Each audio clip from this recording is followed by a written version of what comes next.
Welcome to my channel. Thank you for watching, liking, sharing, and subscribing. I hope you enjoy the insights here in this reading. Take what works for you. It may also apply to someone you are close to at this time. This is a general reading. If you have strong influences in your birth chart associated with another sign, please feel free to cross-watch to my other videos for further insights. I have shuffled and laid out the cards, so let's begin. I work through the 12 houses of the zodiac, and the card that appears in each house is obviously bringing in influences associated with that particular card. So now in the first house you have part of fortune, which is increase. Part of fortune is actually a very fortuitous thing to have. It actually is almost like a hidden talents or hidden forms of abundance, which you perhaps haven't tapped into previously, or haven't acknowledged, or you haven't worked with. You may have known that they're there, or they may suddenly be rising to the surface now. But in any case, it's an increase of something that's been latent within you. It's also good luck, good fortune, some form of abundance coming towards you, and that it could be gifts that are placed for you along your path. Now, the first house deals with the physical body, your physical body, how you appear to others, your personality, and your appearance, and and how you project, what you're projecting outward to others, and how they are perceiving what you are projecting. So if you've got a mask, if you have a persona which you project to others, then this will cover that as well. So this being in your first house, this card is indicating that your instincts are going to be very good. You're going to be feeling quite powerful, and you're going to be able to move forward and resolve any difficulties that you may encounter. And it's also going to make you feel, quite good in yourself and your body. And you're just going to be coping and actually making progress. And you're going to be perhaps having lucky breaks as you go along. It also could mean that if you're in the public eye, if you are a leader of some sort, then you're going to be coming across as quite powerful in that way and actually quite influential. Bear this in mind. We'll return to this later, because this is going to come in to aspects which are currently indicated in your seventh house of relationships. So we'll come back to that. Then in your second house, you have Libra, I balance, and Libra is generally the sign of relationships and love and so on. And it's appearing in your second house, which is to do with your income, your money that's coming in, your values, and your self-worth, and property, real estate, the environment. And so with Libra appearing in there, obviously it's bringing in for you to achieve balance. So you're going to be asked to achieve balance in any one of those areas, or you could be bringing balance into any one of those areas. So if it's your money that's coming in, Libra does also quite like beautiful things. So you may be wanting to purchase beautiful things, or you may be looking at beautiful things and enjoying those. But when it comes to your finances, just make sure that you're balanced and that you are actually making headway to look at everything and to actually come to a happy place for yourself where you feel that you've got things covered. And if it's to do with your values, again, find balance in that.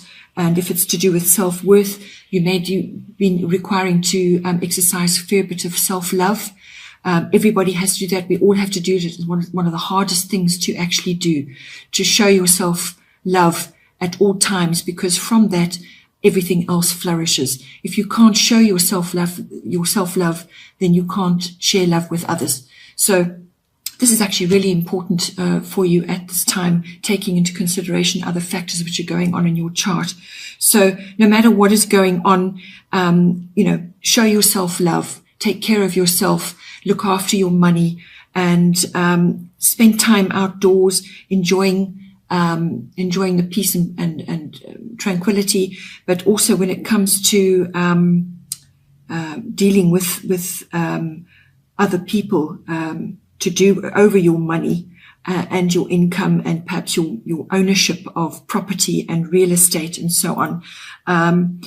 Libras don't generally like conflict. They like to negotiate. They like to come to solutions. They can be very balanced in their outlook. They like to actually have a quality negotiation and for things to work out well. They don't want to have conflict and drama. It's also you may have a situation where you need to make a decision. Libras can sometimes be indecisive, so it may be indicating for you that you do need to bring that in and actually make a decision about something and move forward. These are all the elements of Libra. It's a very compassionate sign, a very balanced sign, and so bring those elements into everything that you're working on in that particular house. Then in the third house you have Leo, I will, and so this is a fire sign, and it's all about creativity, about spontaneity, and this is falling into your house of communication. So this is all types of communication, whether it's verbal, or body language, written, everything you say and everything you're projecting outwards is a form of communication. It's also to do with contracts. So if you are dealing with contracts of any kind, then just bring as much creativity into that as you possibly can. So you may need to be quite inventive and come up with unique solutions. It's also to do with what you're projecting outwards to others, and so you may just need to tap into your heart and communicate from your heart. And if this is to do with people in your close relationships, you may need to be a bit more creative and more spontaneous and bring more warmth into what you're saying. So don't be cutting, and don't go off the deep end and create drama, unnecessary drama. Harness a more creative solution when it comes to your communication, and bring more warmth in, and a bit more joy and spontaneity in there. It's a fire sign, so it's warmth. You need to bring that in, and you need to just lift things up a little bit. Taking into consideration other factors in your chart, you may be feeling a little bit restricted in certain other areas, and so you may need to just harness those abilities and bring those in. Then in your fourth house, you have Mars, it's a forceful sign, it's a fiery sign, it's a get things done, planet, and Mars is the god of war. So now in your fourth house, this is the house of home, and it is the house of your roots and your foundation, which is put together by your ancestral heritage and also your ethnic identity. So when it comes to harnessing the best of Mars, you need to take action. You need to take action on some aspect that's coming up for you in your home, or to do with your family and your foundation that you've created for yourself. And you may need to protect your interests when it comes to your home. You may need to fight for something in your home, or you just need to fight for your home in some way. You need to be quite forceful but not aggressive. Always bear that in mind with Mars. Mars can be very warlike and aggressive. So you've got to temper that with taking action, and it's determined action. It's going to be fiery, quick action, and you're going to blaze a trail. So however that's coming up for you in your house of home, or to do with perhaps your forging a new foundation for yourself. You're basically clearing what has been there before, and you're taking action to bring about newness, and to bring about what you want, or to protect what you already have. Okay. Then we have in the fifth house, we have Neptune. Sacrifice is one of the aspects it brings in. This is a watery sign, and it's coming into your fifth house, which is your house of creativity, children, and having fun. So all kinds of recreation, sport. It can also be gambling, all these sort of love affairs, romance, having fun, any of those sorts of light-hearted activities. So with Neptune in there, this could cover a great many aspects, actually. So when it comes to your children, you may be making sacrifices, or you have made sacrifices, or you will be required to make sacrifices of some sort. It's also maybe that your children are going through a phase of a bit of confusion, a bit of uncertainty about they're not quite sure what's going on, because Neptune can bring in, it has two sides to it. It has the beautiful, imaginative connection to the divine, very spiritual quality about it, wonderfully spiritual connection. But the other side of that is a bit of illusion or disillusionment, or perhaps not seeing things as clearly as you should. Perhaps it's just a period that will pass where you're just feeling a little bit confused. And Neptune is also can bring about feelings of escape. So you may be wanting to escape into fun activities, or into a love affair, to escape other issues that are going on. And you're just wanting to just retreat and enjoy light-hearted, fun activities, sports, some sort of distraction. But it could also be your children going through that, or they're facing some kind of situation which is confusing for them, or you may be seeing that in relationship to your children. So you're going to be dealing with that in those areas. And if it's to do with your creative projects or your creativity in general, try to harness the higher aspects of Neptune, which, as I said, is imaginative. It's beautiful, and its connections to the divine. It's a very illuminating planet to have. It's a planet of enlightenment as well, in connection with the spirit world and your spirituality and the divine. So, if you are working on various creative projects, you're being asked to tap into that aspect and ground that, bring that down. As I said, it's a very watery aspect to be having, and the fifth house is actually the house of Leo, so it's normally a sun, ruled by the sun. So it's a kind of, you may just be feeling a little bit confused or a little bit unsure about something that's coming up for you in the fifth house. But endeavor always to aim for the more positive aspects of it. And if it comes to having fun, get out. Maybe you need to get out on the water. Maybe you need to be next to water, or enjoy boating, or some kind of fun activity which involves water of some sort. Then in your sixth house you have Capricorn IUs, and so your sixth house is all to do with it's basically the house of work. It's the house of your mastery of your craft, your workplace, your work colleagues, and your projects that you're working on. It's also the house of health and diet, and the house of pets. So you've got Capricorn appearing there. Capricorn is a very stable, earthy sign. It's ruled by Saturn, which is it's about hard work. Basically, you've got to put in time and effort, and you may not be seeing results immediately, because it's a slow moving energy. It's not quick. It's not overnight.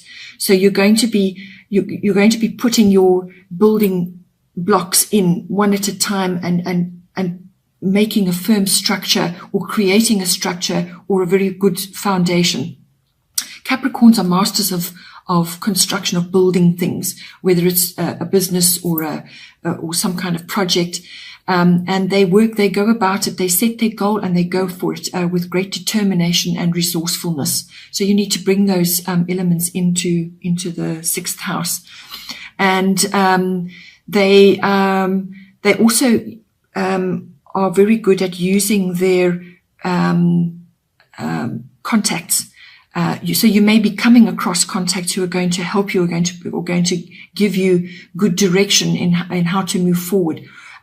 So it's almost like social contacts. It's also work contacts, just really good, solid leads, and people that are going to assist you, or just drop pearls of wisdom in your lap. And so be aware of that, obviously, that, you handle that with integrity. You don't use these people to further yourself. What you do is you harness what they're giving you, and then you use that to move forward. And so you may be bringing those elements in. If it's to do with your health, if a health and diet is coming up, you may need to examine, have a good look at your skeletal structure and your possibly your tendons and your connective tissue are taking a bit of strain, or your skeletal structure. So it's things like visiting chiropractors, taking vitamin D and calcium, magnesium, all of those. And also it may also be dental issues coming in. So Saturn, which rules Capricorn, rules the strong structures of the body. So you may be required to just boost that, because if you're going through stresses and strains, then the body takes strain. It really does. So any dental issues indicates very old, deep-seated subconscious issues which are now rising to the surface to be dealt with. So you may be looking at, you may be dealing with that as well. Then in the seventh house, you have the Yod, which is a destiny card. In fact, you have fate and destiny in your first house, and you have it in your seventh house. Your first house is about you, and how you're moving forward in your life, or how you want to move forward in your life.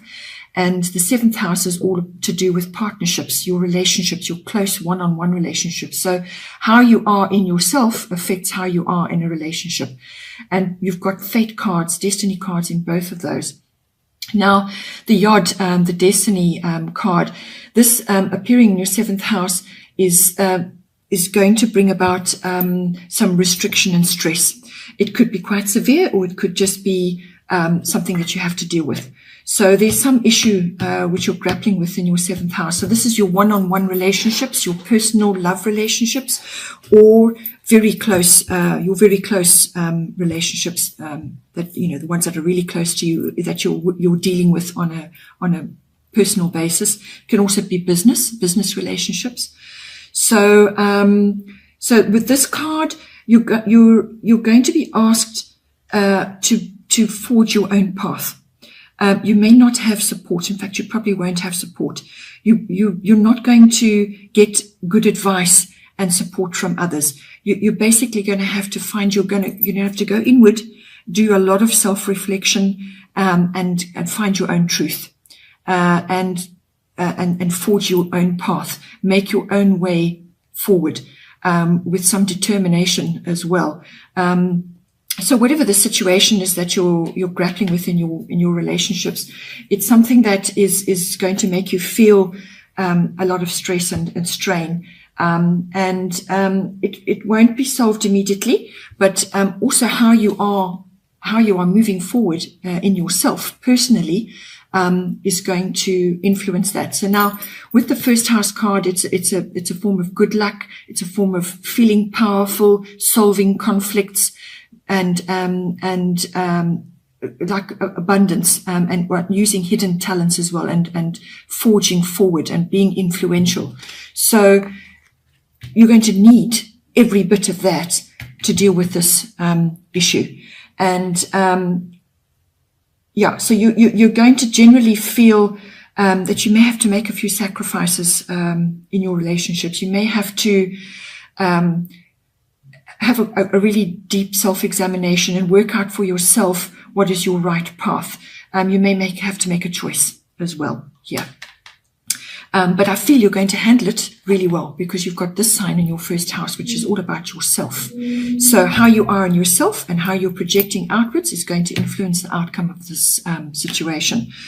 So after the self-examination and reflection, then I feel you will be able to move forward and you'll be able to deal with these issues. You will have pulled out your truth. You will have pulled out what resonates for you, what feels right for you in this situation, and the way you communicate about it is going to be very important as well. This is, bringing in that warmth, bringing in that creativity and spontaneity, and then balancing your finances as well. You're going to be, you need to be feeling in a good place in order to deal with this issue which is coming up. Then moving on from that into the 8th house. This is the South Node. It's to do with the past and dealing with past debts, if it's past life, but it can also be just putting the past to bed. So now, this house is intimately connected with this house because it deals with resources between partners. It also deals with sex, death, and rebirth. So it's could be symbolic death and rebirth, or one door closing and another one opening. And it's also to do with big finance. So this is investments. This is to do with tax, inheritance, insurances, banking, accounting, other people's money. So if you are managing other people's money, if you're in a business and you're managing other people's money, if you're in a partnership and you're managing somebody else's money or other people's money, then how you have been operating is going to change quite dramatically, and you're going to have to move forward on a different path. You may lose certain things, but out of that will come better things. And if it's to do with a relationship, a personal one-on-one relationship, or a close personal relationship, there has been perhaps a death of some sort, and a new beginning is going to come out of that. But it's to do with putting the past behind you, closing the door on that. So reconciling yourself with the past, with past things that just didn't work for you. And if it's to do with perhaps it's at the end of a relationship and there's a divorce involved, or just the ending of a close personal relationship, which was right for you at a period of time. Now it's no longer. You're now moving on from that. And it could also have been possibly the death of somebody, and now you're having to deal with the outcome of that. And it's all to do with the financial issues around that. But it's also to do with past life issues, if you are into that. It's basically to move forward in your life. You have to, yes, reflect on the past, but you have to close the door on that and move forward and focus on the future. All right, Libra, I hope you have a wonderful month, and I will see you next time. Take care.